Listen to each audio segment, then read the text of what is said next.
नागपुर में एक शख्स अपने पूरे खानदान को कोरोना वायरस कैसे बांट गया, इसका एग्जाम्पल मिला। खुद कोरोना से उनकी मौत हुई, 3 पीढ़ियों को मौत का वायरस दे गया। गली मोहल्ले वालों को, दुकानदारों को कोरोना का इंफेक्शन दे गया। इस केस को ध्यान से देखने और समझने की जरूरत है, इससे सीखने की जरूरत है। नागपुर में इस शख्स की वजह से कम 56 लोग कोरोना पॉजिटिव हो गए, जबकि इसके प्राइमरी कॉन्टैक्ट्स और सेकेंडरी कॉन्टैक्ट्स की अभी जांच हो रही है। 144 लोगों की रिपोर्ट का इंतजार है। उसमें से कितने कोरोना पॉजिटिव निकलेंगे अभी मैं कह नहीं सकता। 68 साल के अब्दुल लतीफ, 5 अप्रैल को उनकी मौत हुई। वो 3 अप्रैल को हॉस्पिटल में एडमिट हुए थे। टीबी के मरीज थे, लंग्स कमजोर थे। जब कोरोना ने उनको पकड़ लिया वो समझ नहीं पाए, लेकिन मौत के बाद जब कोरोना टेस्ट हुआ तो वो पॉजिटिव निकला। इसके बाद प्रशासन ने उन लोगों को ट्रेस करना शुरू किया जो अब्दुल लतीफ के कांटेक्ट में आए थे। अब आप अपनी टीवी स्क्रीन पर देखेंगे, ये अब्दुल लतीफ की फैमिली का ट्री है। इससे आप समझिए कैसे एक व्यक्ति के जरिए पूरे परिवार को कोरोना खा गया। अब्दुल लतीफ की 4 बेटियां और 1 बेटा है। उनके परिवार में कुल 22 लोग हैं और इनमें से 18 लोग पॉजिटिव निकले हैं। अब्दुल लतीफ के 2 भाई और 1 बहन है। इन 3 परिवारों में कुल 54 लोग हैं। उनमें से भी 20 से ज्यादा लोग पॉजिटिव पाए गए हैं। पहले अब्दुल के बेटे को कोरोना हुआ, बेटे से बहू को इंफेक्शन फैला और इसी तरह बहू से उसके भाई और भाभी को भी कोरोना हो गया। अब्दुल लतीफ की 3 बेटियों को भी इंफेक्शन हुआ। दूसरी बेटी से दामाद को वायरस लगा और फिर ये उनके बच्चों में पहुंच गया। जरा सोचिए किस तरह से चेन रिएक्शन हुआ। यही कोरोना है। दूसरी बेटी की 2 बेटियों और 1 बेटे को भी बीमारी लग गई। अब्दुल लतीफ की तीसरी बेटी के घर में भी कोरोना ने दस्तक दे दी। पता चला कि बेटी के साथ साथ उसके बच्चों को यानी अब्दुल लतीफ के 2 ग्रैंडसन और 1 ग्रैंड डॉटर को भी कोरोना का इंफेक्शन हो गया है। अब्दुल लतीफ की दूसरी बहू को भी कोरोना वायरस ने चपेट में ले लिया है। इसके अलावा अब्दुल लतीफ के ब्रदर इन लॉ और उनके एक दोस्त भी इंफेक्ट हो गए हैं। कुल मिलाकर सब के सब पूरा का पूरा कुनबा अब्दुल लतीफ के कारण जानलेवा वायरस का शिकार हो गया। पूरे खानदान के लिए एक अकेले अब्दुल लतीफ कोरोना के कैरियर बन गए। पहले ही अब्दुल लतीफ अस्पताल में इलाज के लिए पहुंचे थे, क्योंकि मरने वाले अब्दुल हफीज अब्दुल लतीफ, जिनकी उम्र 68 वर्ष थी, 5 अप्रैल को उनकी मौत हुई। 3 तारीख को खुद ही इलाज के लिए इंदिरा मेडिकल हॉस्पिटल पहुंचे थे। पहले से टीबी के मरीज थे, ट्यूबरक्लोसिस था। जांच की रिपोर्ट पॉजिटिव आई। ट्रैवल हिस्ट्री कहीं बाहर की नहीं है, यह उन्होंने कहा। मरने वाले व्यक्ति की बेटी के पति के दोस्त की ट्रैवल एजेंसी है। ट्रैवल एजेंसी इंटरनेशनल लोगों को हेल्प करने के लिए बनाई गई है। इनके दामाद का दोस्त फरवरी के फर्स्ट वीक में उनके साथ यूए गया था। वहां से वो रायबरेली, दिल्ली और वहां से नागपुर आए थे। जिनकी मौत हुई उनकी ट्रैवल हिस्ट्री नहीं है, लेकिन वो उन लोगों के संपर्क में आए जिनकी ट्रैवल एजेंसी थी, उनसे ये पॉजिटिव हुए।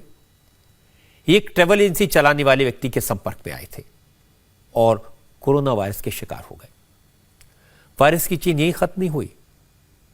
वो लोग जो बीमारी के वक्त अब्दुल लतीफ को देखने उनके घर पर आए थे, जिनमें कुछ पड़ोसी भी शामिल थे, उन्हें भी वायरस ने अपनी गिरफ्त में ले लिया। अभी तक ऐसे 49 सेकेंडरी कॉन्टैक्ट ट्रेस किए गए हैं। इनमें से 13 लोग कोरोना वायरस के कंफर्म्ड केसेस हैं। 2 लोगों की रिपोर्ट नेगेटिव आई है, जबकि 20 से ज्यादा लोगों की रिपोर्ट अभी आना बाकी है। अब्दुल लतीफ की कॉन्टैक्ट हिस्ट्री से पता चला कि वो 19 ऐसे लोगों के कॉन्टैक्ट में आया था जिनकी दुकान थी। नागपुर म्युनिसिपल कॉर्पोरेशन ने हार्डवेयर शॉप के ऐसे 10 लोगों को आइडेंटिफाई किया है जिनकी टेस्ट रिपोर्ट आना बाकी है, लेकिन डिस्पेंसरी की एक नर्स कोरोना पॉजिटिव हो गई। इसके अलावा किराना स्टोर और मेडिकल स्टोर के लोगों की भी कॉन्टैक्ट ट्रेसिंग की गई है। रात की बात यह कि इनकी रिपोर्ट नेगेटिव आई है। जो रिपोर्ट मैं आपको दिखा रहा हूं, इसके बाद भी 11 और लोग पॉजिटिव आ चुके हैं। यह फिगर लगातार बढ़ रहा है। इसीलिए ग्राफिक्स के जरिए आपको फिलहाल 44 पॉजिटिव केसेस नजर आएंगे। ऐसा इसलिए भी है क्योंकि अभी तक 199 कॉन्टैक्ट ट्रेस हो पाए हैं। लेकिन आज नागपुर म्युनिसिपल कॉर्पोरेशन के कमिश्नर ने इस मामले की और डिटेल्स बताई। उन्होंने कहा कि अब्दुल लतीफ की फैमिली काफी बड़ी है, 200 से ज्यादा कॉन्टैक्ट आइडेंटिफाइड हो चुके हैं, लेकिन कई लोग अब भी जानकारी को छुपा रहे हैं, सामने नहीं आ रहे। इसलिए प्रशासन की तरफ से एफआईआर दर्ज की गई है। म्युनिसिपल कमिश्नर ने यह भी कहा कि अब्दुल लतीफ की कोई ट्रैवल हिस्ट्री नहीं थी, लेकिन उनके दामाद के दोस्त की ट्रैवल हिस्ट्री थी। वो दुबई से लौटा था और देश के अलग अलग इलाकों में घूमा था। वो भी कोरोना इन्फेक्टेड था। 4 बेटियां हैं, 1 बेटा है। वैसे उनके 3 भाई और 2 बहनें हैं। ऐसा मिला कि उनका बहुत बड़ा परिवार है और उनके नेबरहुड और वो जो उनके कांटेक्ट में आए थे, ऐसे हमने 200 से ज़्यादा लोगों को आइडेंटिफाई किया, ट्रेस किया, उनको इंस्टीट्यूशनल क्वारंटाइन किया है। अब स्वाब लेने के बाद उसके स्वाब के रिजल्ट आने लगे हैं, तो उसमें अब तक ये जो डेड पर्सन है, more than 50 persons have been found positive by this person's contact. Now this is quite scary. And had we not quarantine them, institutional quarantine हम उनको न करते, तो ये 50 लोग और हर एक व्यक्ति 400 लोगों को कांटेक्ट कर पाता। हालांकि हमें इनसे कॉपरेशन नहीं मिल रहा है कि ये पूरी तरह से मालूमात नहीं दे रहे हैं, इसलिए ये केस से रिलेटेड हमने एक एफआईआर भी की है। जैसे कि आपने बोला कि इसका क्या ट्रैवल हिस्ट्री कुछ था, तो ये आदमी का जो डेथ हुआ है उसका तो ट्रैवल हिस्ट्री किसी ने बताया नहीं था। He was senior citizen, but जैसे हम उसको कॉन्टैक्ट ट्रेसिंग करते गए तो इनका जो बेटी थी, उनके जो हस्बैंड है, उनका फ्रेंड है, उसका ट्रैवल एजेंसी था। कोरोना का कम्युनिटी स्प्रेड कैसे होता है, यह केस उसका परफेक्ट एग्जाम्पल है। एक शख्स ने पूरे शहर में मौत का खौफ पैदा कर दिया, अपने परिवार को कोरोना का जहर दे दिया। इस शख्स की गलती इतनी ही थी कि उसने जांच नहीं करवाई। सिम्टम्स थे, दिक्कत हुई, लेकिन कोरोना का टेस्ट नहीं करवाया, डॉक्टर के पास नहीं गया।